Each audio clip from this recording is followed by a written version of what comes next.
From the top of the Koppenberg in Flanders, Belgium, welcome to the GCN show. From the Col de Liseran in the Haute-Savoie, welcome to the GCN show. From the Corniche on Mallorca, welcome to the GCN show.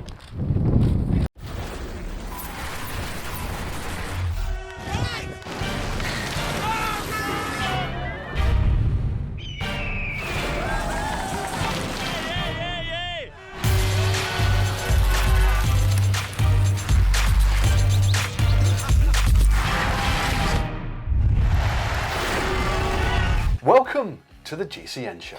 This week we are pouring scorn on the second idiot to be caught using a hidden motor in a bike race. But don't worry, we have got some good stuff coming up as well. We do. Mark Beaumont is on track with his round the world record and he's now in Australia. We'll be hearing from him. Plus, Wahoo have got some great new tech and it's really mini.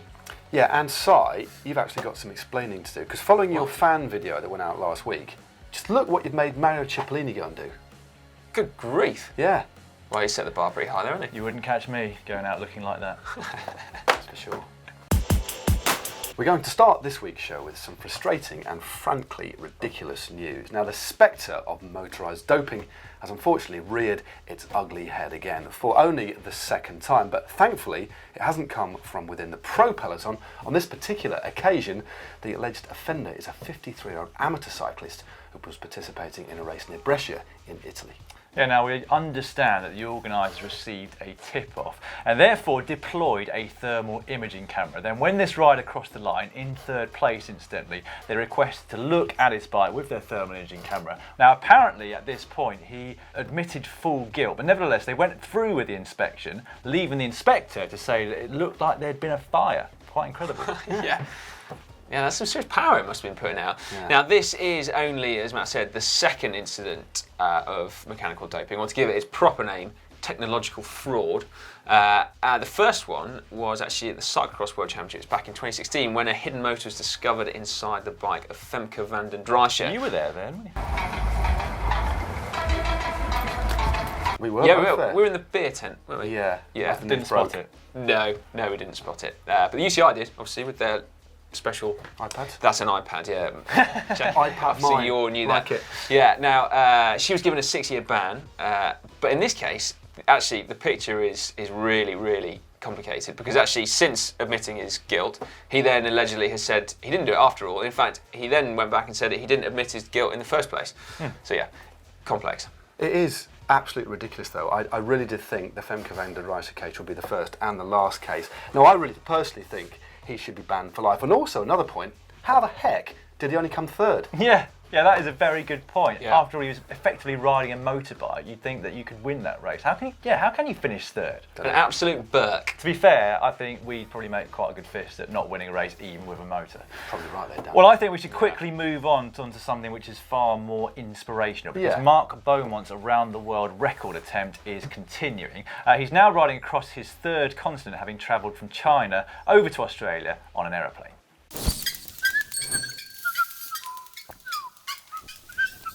The transition from leg 1 to leg 2. I mean, leg 1's the biggest stage, 28 days, and bang on schedule. That's great news. Huge shock, I guess, coming down to Australia, it being winter, colder, a lot of night riding, and a lot to adjust to, but much better roads. And it's familiar. You know, I've ridden across Australia before, so it's bringing back a lot of memories riding here. And first proper day on the bike, I had a half day yesterday. I've got a cracking tailwind, so yeah, I can't complain. Sticking with ultra endurance, the 5th edition of the Transcontinental Race started in Belgium at the Muur van Gerardsbergen with 236 solo riders and 29 pairs. Tragedy unfortunately struck though within just a few hours. 82 kilometres down the road and in the early hours of the morning, one of the competitors, Frank Simons, was killed in a traffic accident. Now, there are no confirmed details at the moment, but Belgian media are reporting that it was a hit and run. Yeah, and the event had already been tinged with sadness as one of its founders, Mike Hall, had tragically died in another ultra-endurance event earlier this year. However, they had decided to go ahead with the 2017 Transcontinental in his memory. And after talking with the family of Frank Simons, they have expressed their interest in the event continuing in 2017 as well.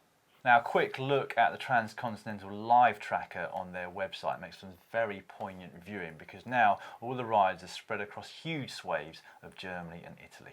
Yeah, I thought so, with all the riders in the Transcontinental, but most of all with the family and friends of Frank Simons.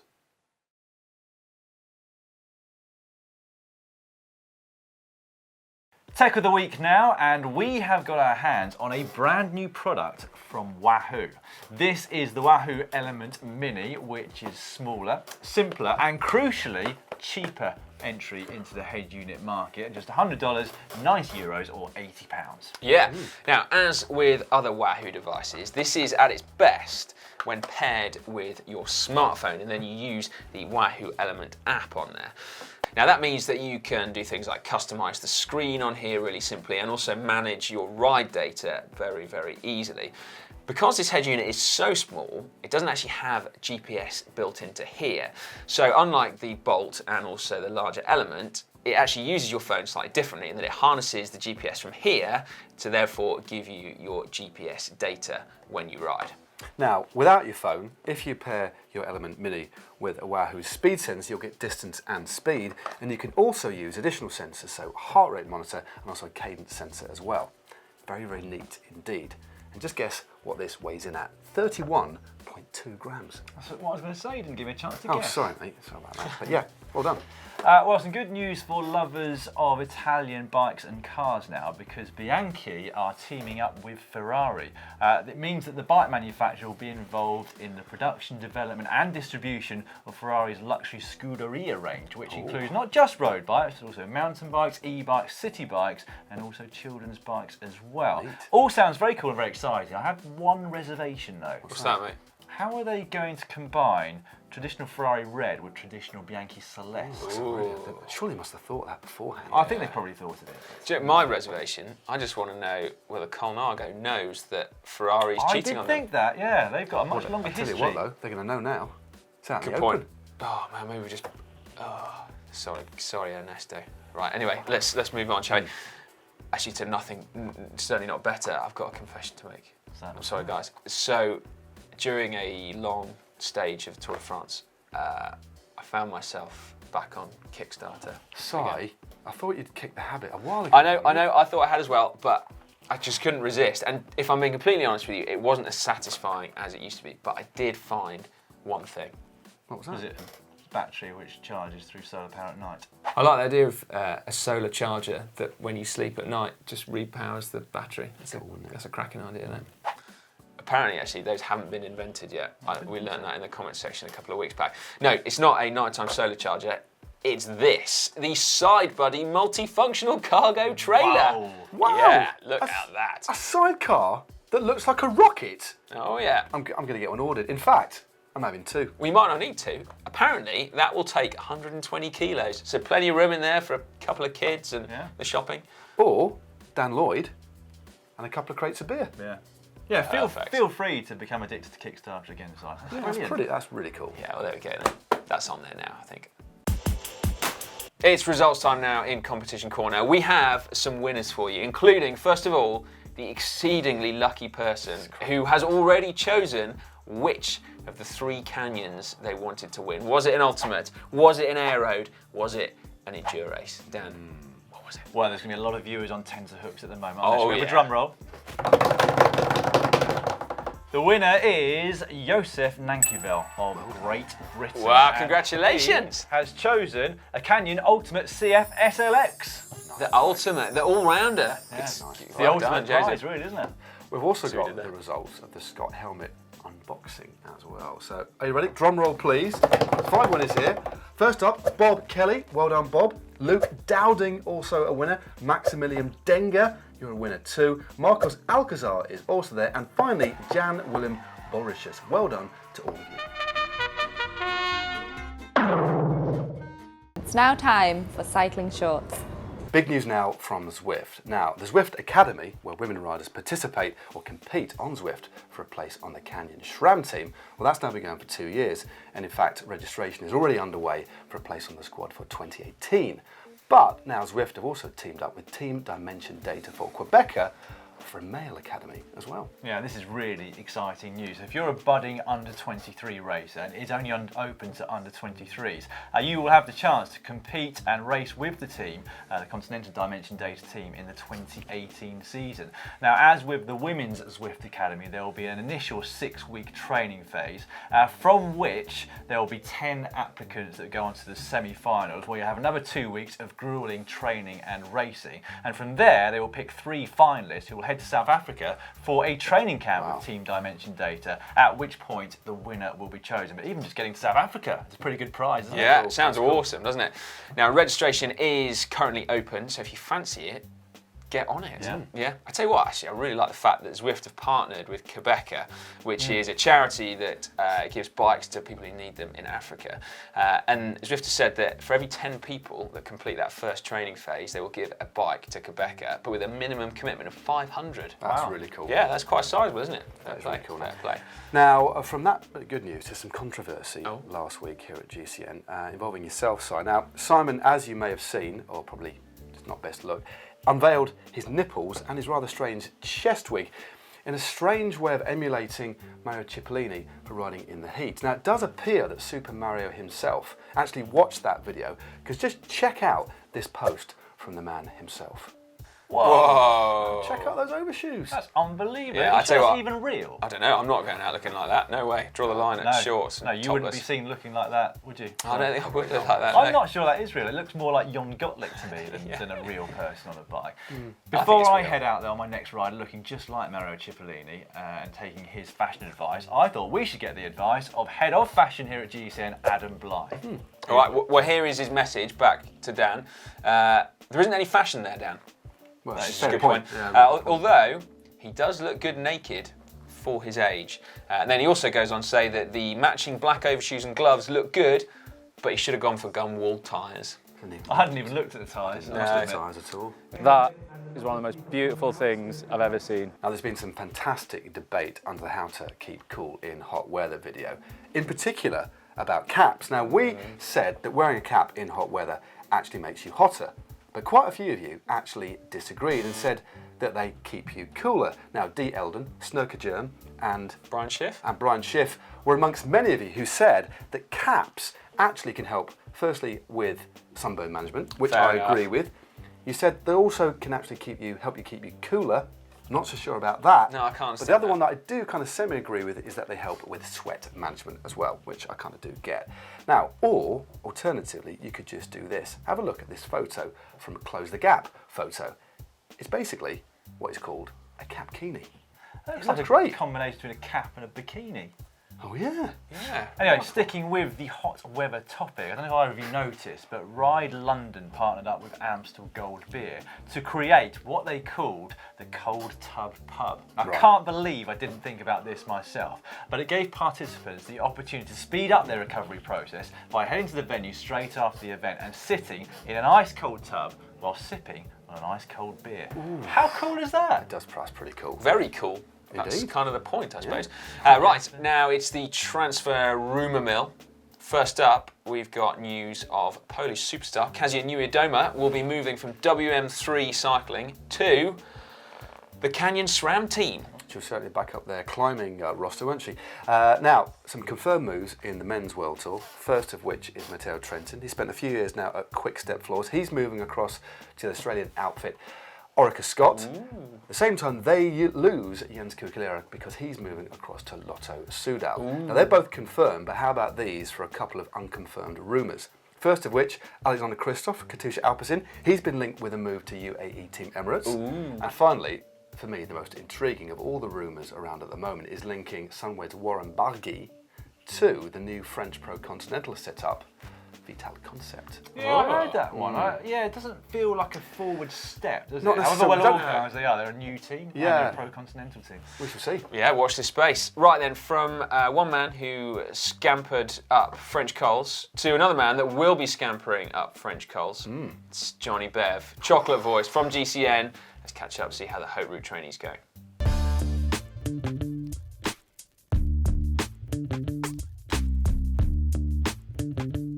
Every little helps.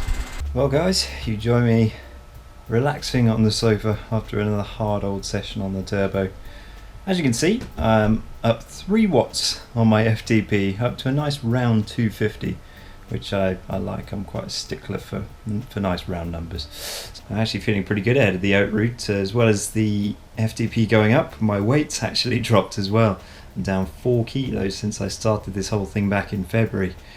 And it's amazing to believe that we're just 3 weeks away now, so it's 2 more weeks of hard training, taper off for a week, and then it's off to Nice for the start of the out route. The nerves are jangling a little bit, but I've learned that Matt is coming out with me for the start, so hopefully it will put my mind at rest.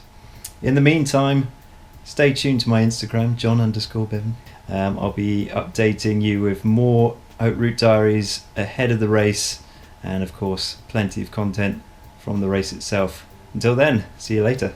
He's doing well, isn't he, John? He's doing very well. To me, just fine at the Open. Well, I might pop along with him actually for a couple of days in Nice. Yeah. Have to ask him if he wants you there. Do you want me there, John? Yeah. No, you go, mate. I think that you can take that as a no, Matt. Well, before we finish with cycling shorts this week, we've got a little announcement of our own. We are going to be starting a cycling club, a GCN cycling club. Oh, yes. Now, we don't actually know quite what form it's going to take yet, but you are all invited, 100%.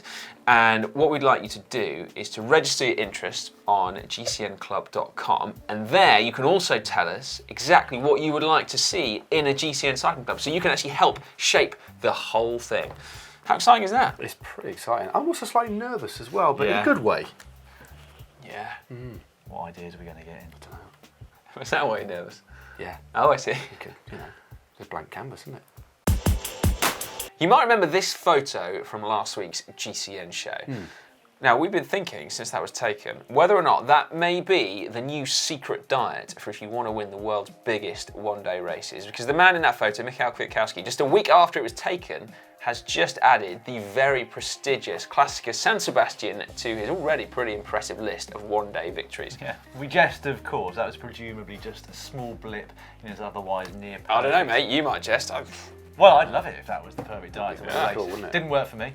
But anyway, what a fantastic race that was. Kwiatkowski bridged on descent to a small group and then appeared to fairly comfortably outsprint former winners Tony Gallopin and Bauke Mollema. Yeah, but you can't underestimate the work of teammate Mikel Landa, though. In fact, do you know what?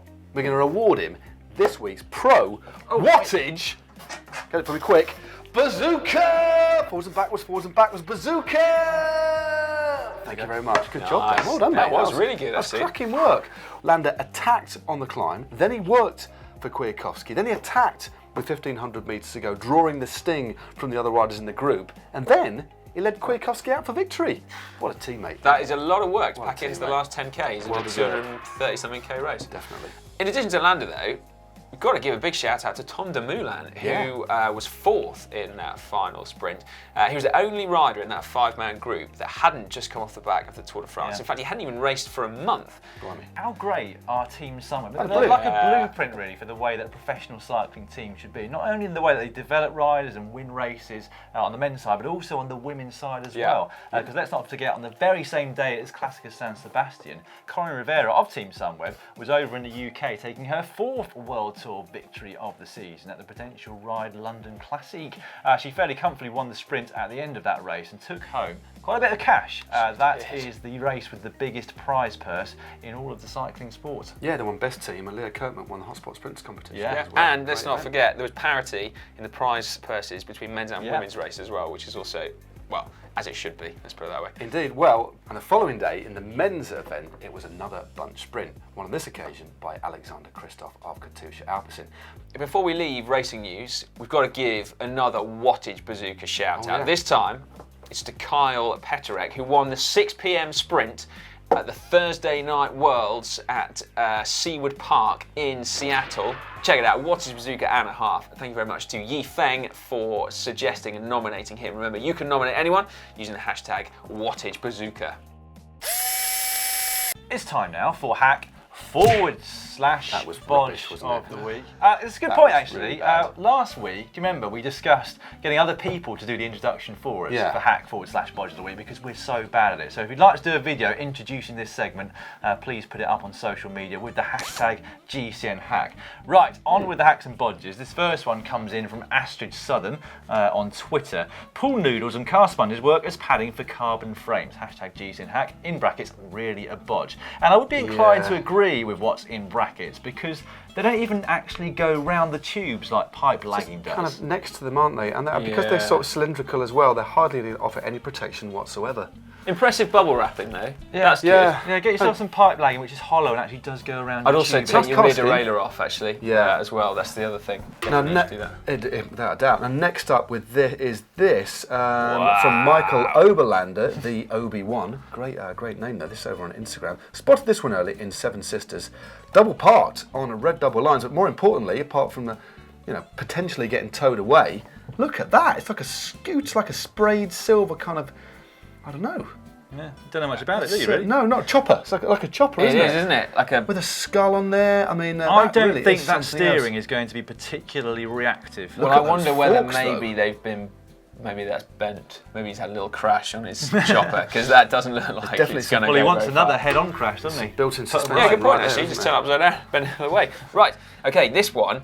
Well, if you ever want to, pimp out a gate, this is how you do it. Look at that. That's a nice piece of work. Every time you open the gate, there's going to be a double skid. Well, no, I was looking at that and thinking maybe it's not the kind of gate that opens like a door and it's like a slides. sliding gate. In which case, that is a hack and a half. Let Look us at know, that. Juan Soler. Is it a sliding or a normal door opening? Yeah, we need to know. Finally, for this week, we have this from Mike Young, also on Twitter. Good use for old forks. He's made like an iPad laptop stand there, so you can watch your maintenance videos. So. Nice and work. suspension forks, you can just push it back and put it back in again as Yeah, well. but if you push it back, it probably comes back on its own. No, you'd have just taken the dampers off, wouldn't you? Would we say that's a bodge, chaps? I'd say it's a bodge. Yeah. Definitely a bodge. Oh well, thanks for sending it in anyway. Yeah, keep on sending them in along with your videos which introduce this segment of the show, so say hashtag GCNHack. They probably do a better job at outroing the segment Yeah, as well. if I you'd like to thought, outro yeah. the segment, do Yeah, that as well. front and back. It's time now for Caption of the Week, where we give you a photo, you caption it, and the winner, the best caption, gets this, a GCN Camelback water bottle. So we'll start with last week's photo. Some great captions under that one. The winner is Aryan Ab. Matt, take it away. Listen very carefully. I shall say this only once. Train on la TT bike. To put it in context, we probably better explain actually. That was the French President Emmanuel Macron talking to Romain Bardet in the Tour de France. That was my artistic interpretation of that I thought conversation. you got it nailed on. And a very good caption. So It send was us very good, a yeah. message on Facebook with your address and we will get this GCN Camelback water bottle out to you as soon as possible. This week's photo is this one of Peter Sagan celebrating on the podium of the Tour of Poland in the yellow jersey. I'm going to get you all started. Go on, mate. Go on then. Wow, this telescope makes things very blurry. Oh my god. Tell you what. How low is the bar being set? No, I think that was a good one. Do you not think that was a good one? That's good for me, wasn't it? I thought it was good for anyone. You guys can do better. Yeah. Yeah, To do. stick your caption in the comments section down below and you might win a GCN Camelback water bottle. But to be fair, I think Lordy owns that one. Telescope. On the channel this week, on Wednesday it's how to think yourself faster, on Thursday it's the top 10 cycling friendly cities, and also I'll be doing a Zwift workout live on YouTube and Facebook. I'll be doing the hill attack session, lasts for about an hour, start time is 10 o'clock British summertime, and you don't need Zwift to join me, so please join me on your Turbo Trainer or on Zwift for a session that's going to be, well, let's put it this way, very, very sweaty indeed. You've sold it to me. Live. I'm going to join you. Yeah. Train with Hill Matt. attacks. Yeah, come Live. along and join me. Yeah, That is live. cool, actually. Yeah. Friday, as ever, is Ask GC Anything, and then Saturday's Pro Bike is Mark Cavendish's Team Dimension Data Cervelo S5, a special edition one that he used briefly at the Tour de France this year. And then on Monday, we're back, of course, in the workshop for another maintenance video. And is it 239 on Tuesday? Sorry. Yeah. Yeah, I think it is. Welcome to the GCN Show. Right, well that is the end of this week's GCN show pretty much, but just a reminder that you have the opportunity to form the new GCN club into exactly the type of cycling club that you would like to be a part of.